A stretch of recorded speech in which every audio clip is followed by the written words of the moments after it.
بالله من الشيطان الرجيم بسم الله الرحمن الرحيم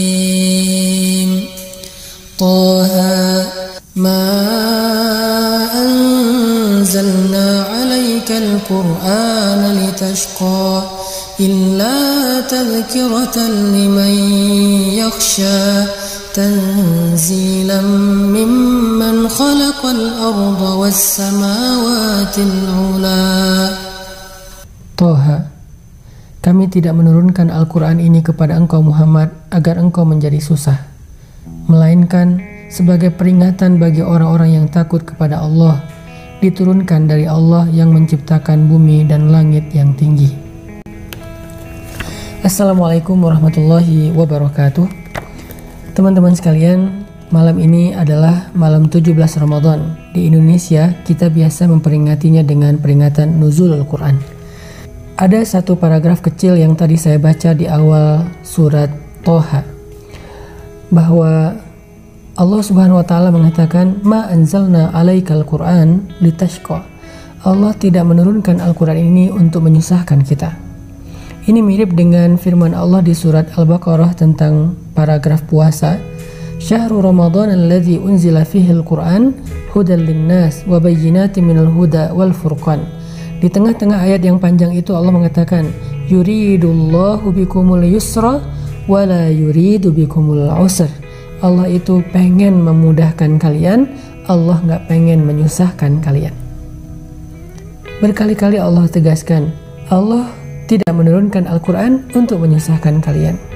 Teman-teman yang dirahmati Allah Subhanahu wa taala, peringatan Nuzulul Quran bukan hanya sebuah acara seremonial, bukan sekedar peristiwa sejarah, tetapi peristiwa ini harus menjadi sebuah renungan buat kita tentang hubungan kita dengan Al-Quran.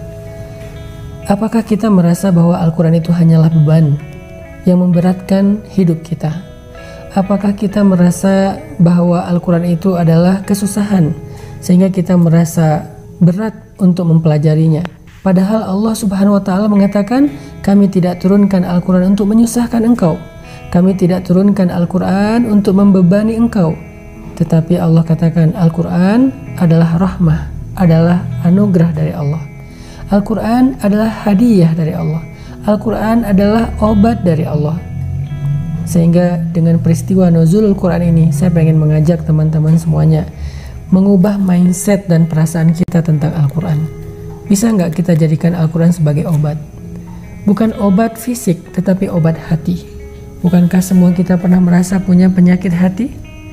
Sakit hati kepada seseorang, atau sakit hati kepada takdir dan keadaan, merasa nggak nyaman, nggak tenang. Bagaimana cara kita mengobati hati kita? Dengan Al-Quran, karena Al-Quran itu adalah obat. Bukankah di antara kita pernah merasa sempit dadanya? Bagaimana cara kita melapangkan dada kita? Dengan Al-Quran, karena Al-Quran itu adalah obat. Sehingga ketika kita bisa menjadikan Al-Quran sebagai obat dalam hati kita, berarti Al-Quran itu sudah menjadi rahmah, kebaikan bagi kita. Tapi kalau kita merasa bahwa Al-Quran masih beban, Al-Quran masih sesuatu yang susah, sesuatu yang berat, berarti kita belum mengerti Al-Quran. Tugas kita mulai dari bulan Ramadan tahun ini, dengan momentum Nuzulul Quran, yuk kita belajar memahami lebih dalam lagi isi dari Al-Quran. Semakin kita mengerti isi Al-Quran, kita semakin merasa butuh kepada Al-Quran. Semakin kita mengerti isi dari Al-Quran, kita semakin merasa bahwa Al-Quran itu bukanlah beban, sebaliknya dia adalah solusi yang Allah turunkan. Kenapa? Al-Quran bukan makhluk. Al-Quran itu adalah kalamullah, kata-kata Allah, firman Allah, caption Allah, Allah yang ngomong kepada kita langsung. Coba bayangin, Allah langsung bicara kepada kita sepanjang ini. Allah langsung bicara kepada kita untuk menuntun hidup kita dengan Al-Quran. Maka kalau kita pengen Al-Quran itu menjadi sesuatu yang indah dalam kehidupan kita, yuk kita belajar memahami Al-Quran.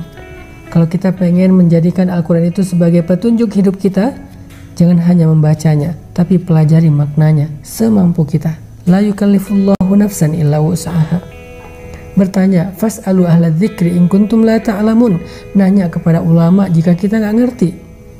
belajar dari banyak kajian-kajian Al-Quran, tafsirnya, sejarahnya, tajwidnya, qiraatnya, mujawadnya, maqamatnya. Kita pelajari Al-Quran sehingga akhirnya kita jadi tahu Al-Quran itu ternyata sesuatu yang indah.